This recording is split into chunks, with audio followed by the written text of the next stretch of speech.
J'étais tenté tout à l'heure de faire une question préalable pour demander le retrait de ce texte, dès lors qu'il est un texte dangereux et indigne de notre Assemblée. Nous sommes en train de violer notre Constitution. Nous sommes en train de violer notre propre règlement intérieur. Et ça, c'est indigne de notre Assemblée. Je ne parle pas des absences. Moi, je ne parle pas pour moi. Vous savez tous que je suis là présent. Tous les jours, je suis là.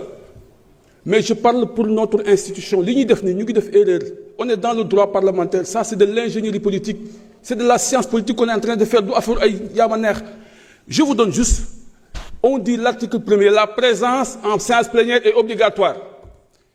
Mais loolu fan ngeen mës a gis loolu ci àdduna réew bu démocratique ñun la présence enseignante obligatoire ça viole le règlement intérieur en son article 8, en son article 9, en son article 3, ça viole la Constitution en son article 59, parce que le mandat n'appartient pas à Aïb ou à Aïb quelqu'un ici, ça appartient au peuple qui l'a donné à son député. Et ça, c'est la Constitution. S'il vous plaît. Et on dit à quelqu'un, si vous ne venez pas 10 fois, vous perdez votre mandat comme ça. La démission de fait, d'office, ne nous appartient pas, ça c'est le code électoral qui le dit. On l'a emporté, d'un côté le code électoral, un du côté sur le règlement intérieur. C'est les articles de 163 à 172, l'article 172 et l'article 132 de notre règlement intérieur. L'article 118 de notre règlement intérieur est le prolongement de l'article 132 qu'il complète. Nom de Dieu, la démission d'office. Non mais s'il vous plaît, je suis désolé parce que dans mon youroutan il y a besoin de nous. Me dire à témoin. Pour dire non, retirez la loi s'il vous plaît, retirez la loi parce que bahoul. Non s'il vous plaît, non s'il vous plaît, s'il vous plaît. Le mandat impératif est nul et ça c'est la Constitution.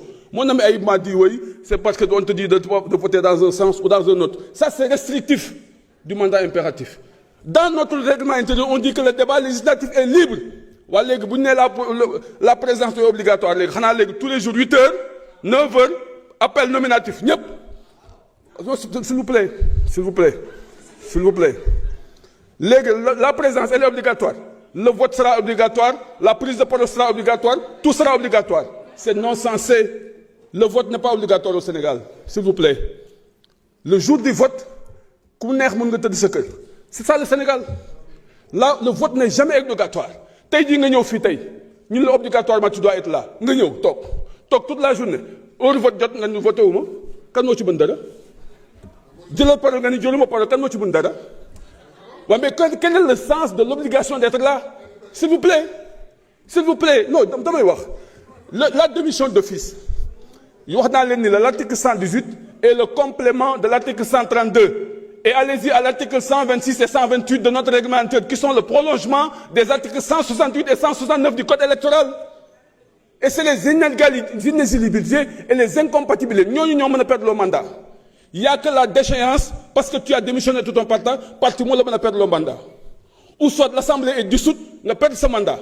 Ou soit tu es dans un régime d'inéligibilité ou d'incompatibilité. Et pourquoi on a dit ça à 118 que c'est la démission d'office?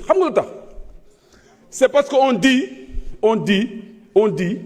que si vous constatez que durant toute la session, le député ne vient pas aux séances, on constate qu'il pourrait être dans un régime d'incompatibilité parce qu'on n'est que de bien ligué.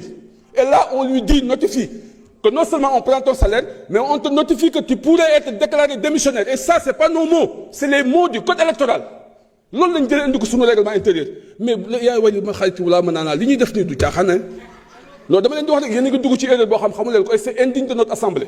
Monsieur le Président, j'attire votre attention sur ça. Ce qu'on est en train de faire, l'Assemblée ne le mérite pas. Et là, le Conseil constitutionnel,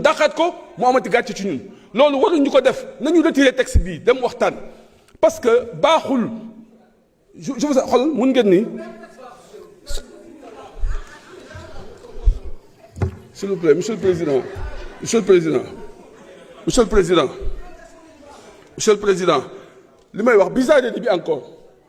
Le contrôle parlementaire, on avait une semaine, tous les jours, chaque semaine, contrôle d'actualité. Chaque semaine, question d'actualité.